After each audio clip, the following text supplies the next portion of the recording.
अस्सलाम वालेकुम सर, क्या नाम है? जी वालेकुम सलाम। शेर बहादुर खान मेरा नाम है। मैं साहब का टिकट होल्डर हूँ UC 61 से। सर कहा जा रहा था कि खान साहब को क्यों बुलाया ज़मानत के लिए, वो बीमार है, लेकिन कानूनी तौर पर तो जिसकी ज़मानत होनी हो उसको ज़रूरी होता है अदालत में पेश। तो आपको लगता है कि कानून के मुताबिक ही सब कुछ हुआ? देखिए मेरा ख्याल है कि पाकिस्तान में ना इंसाफ का दौरा म्यार है और खान साहब इसी की जंग लड़ रहे हैं कि सब के लिए कानून बराबर होना चाहिए। हमजा शहबाज को घर बैठे ज़मानत मिल जाती है, इसहाक डार को जहाज़ में बैठे ज़मानत मिल जाती है, मरियम नवाज़ को रास्ते में ज़मानत मिल जाती है। खान साहब को बुलाना क्यों ज़रूरी था? क्या वो हालांकि वो ज़ख्मी थे, उनको गोलियां लगी हैं और फिर गोलियां लगने के बाद वो पाकिस्तान से फ़रार नहीं हुए। पाकिस्तान के अंदर ही उन्होंने अपना इलाज मुनासिब कराया, यहाँ से निकले नहीं, भागे नहीं, वो प्लेटलेट्स के बहाने यहाँ से दौड़े नहीं। तो मेरा ख्याल है कि अगर वो एक आदमी बीमार है तो उसको रिलीफ दे देना चाहिए था, लेकिन इंसाफ का दौरा म्यार है गरीब आदमी के लिए और अमीर आदमी के लिए और इस्टेब्लिशमेंट के आदमी के लिए और एक सियासी लीडर के लिए। दौरा म्यार है, उनके अलग-अलग कानून है, एक कानून नहीं चल रहा है यहाँ पर। सर आम आदमी के लिए तो अदालतें 4 बजे बंद भी हो जाती है, लेकिन खान साहब के वेट करते रहे जज साहिबान, तो ये भी दोहरा म्यार है क्या? लेकिन देखें बाद में खान साहब की सिक्योरिटी का मामला था, उनको जान का भी खतरा है, उनको थ्रेट भी है।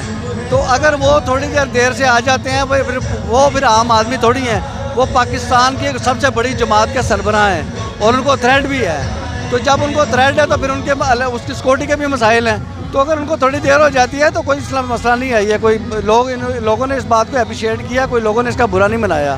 सर साइन जो है वो डिफरेंट लग रहे थे, इसलिए बुलाया गया खान साहब को। आपको लगता है कि खान साहब के साइन थे या किसी और ने करके दे दिए? देखें मेरी बात सुने, खान साहब ने हमेशा ये बात किया कि मैं इंसान हूँ, मैं फरिश्ता नहीं हूँ, मुझसे हज़ारों गलतियाँ होती हैं और जब मुझे गलतियाँ होती हैं तो वो मानते भी हैं कि ये मेरी गलती थी। लेकिन ये दूसरी जमातों वाले तो ये भी नहीं मानते कि कभी कि हमारी गलती थी।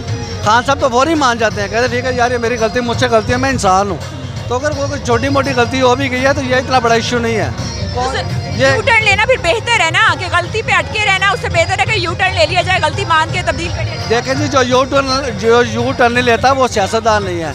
अगर मुझे एहसास हो गया कि ये बात मेरी गलत है और उसको मैं सही करने के लिए यू टर्न ले लेता हूँ, उसमें बुराई क्या है? तो कोई बात नहीं, हो जाना, ये यू टर्न लेना कोई बुराई नहीं है, ये बेहतर है।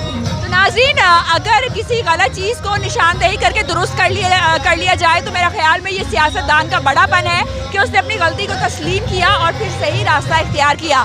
खान साहब बाकी सियासतदानों से कैसे डिफरेंट है? देखें जी बात सुने, अभी हाल ही में आपने देखा कि तुर्की से आई हुई इमदाद हमने उनके मुँह पर दोबारा जाके दे मारी और पूरी दुनिया में हमारा मजाक उड़ा है। तो ये क्या है? तो इसका मतलब ये है कि जो इमदाद बाहर से आई है वो आपने सलाब जरगान वालों को तकसीम नहीं की, वो आपने संभाल के रखी है, जो उनको वापस उनके मुंह पे दे मारी है जाके। तो मेरा ख्याल है कि ये ऐसी सुबकियाँ हज़ारों हमारे जो सियासतदान है, जो हमारे वज़ीर आज़म हैं, रोज़ कोई ना कोई ऐसा लेते हैं पंगा कि जिससे पाकिस्तान की इज़्ज़त दिन ब दिन ख़राब होती है। कभी किसी को जाया कहते हैं मेरे साथ तस्वीर उतरवा लो, कभी किसी को कहते हैं और भाई तुम पाकिस्तान के वज़ीर आज़म हो, आम आदमी नहीं हो, तुम लोगों के साथ खुद जाया कहते हो सेल्फी, इसका मतलब तुम्हारे साथ कोई सेल्फी लेने के लिए भी तैयार नहीं है।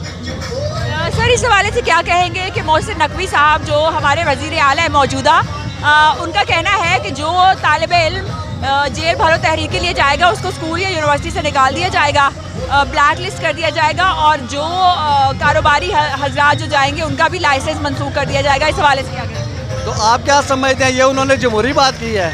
ये तो लोगों की राय को छीनने के बराबर है ना। और मोहसिन नकवी साहब है क्या? खुद क्या है वो? अभी उन्होंने वो पैसे भरे हुए, नैब को पैसे दे के उनके साथ बारगेनिंग करके आए हुए हैं। तो वो ऐसा आदमी तो किसी पब्लिक होल्डर वो बन ही नहीं सकता, तो उसको उन्होंने बढ़ाया हुआ है। तो वो तो खुद क्या है, पहले खुद देखे ना। वो खुद मेरिट पे नहीं है तो वो किसी को मेरिट पे क्या देखेंगे? सर आपको लगता है कि PTI ने उनके खिलाफ जो है एप्लीकेशन दी, कोर्ट में अदालत में जो है दरख्वास्त दी है, लेकिन इलेक्शन तो पहले हो जाएगा और दरख्वास्त जो है वो बाद में उसकी सुनवाई होगी? इस हवाले से क्या करेंगे? देखिए मैं तो आपको कह रहा हूँ कि म्यारी दौर है, इंसाफ का म्यारी दौर है मेरे लिए और अमीर आदमी के लिए, गरीब आदमी के लिए म्यार दौर है। ये इस्टेब्लिशमेंट की पैदावार है, इस्टेब्लिशमेंट का ही बंदा है, इस्टेब्लिशमेंट इसको लेके आई है, तो इस्टेब्लिशमेंट का हुक्म भी यहाँ पर चलता है, उन्हीं का निज़ाम यहाँ पर चलता है। तो क्या हुआ है, अगर वो मोहसिन नकवी 2-4 आए शिकनी की बात कर लेगा, उनकी सेहत पे कोई असर नहीं पड़ता। अवाम से क्या कहेंगे? जी अवाम से क्या कहेंगे? मैं अवाम से ये कहूँगा कि भाई इससे अच्छा लीडर ना पाकिस्तान में कोई आया है ना आएगा।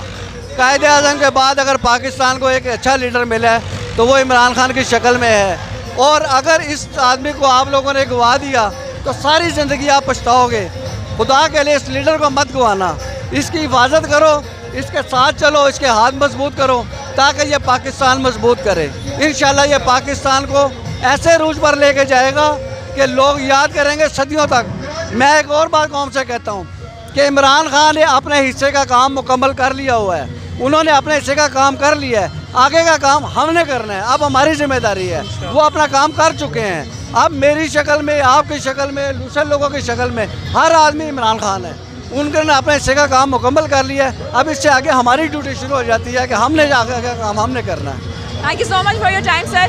तो नाज़रीन, इनका ये कहना है कि इमरान खान साहब ने अपना काम कर लिया, अब ये आपकी जिम्मेदारी है, आप अपनी जिम्मेदारी किस कदर निभाते हैं ये टाइम बताएगा।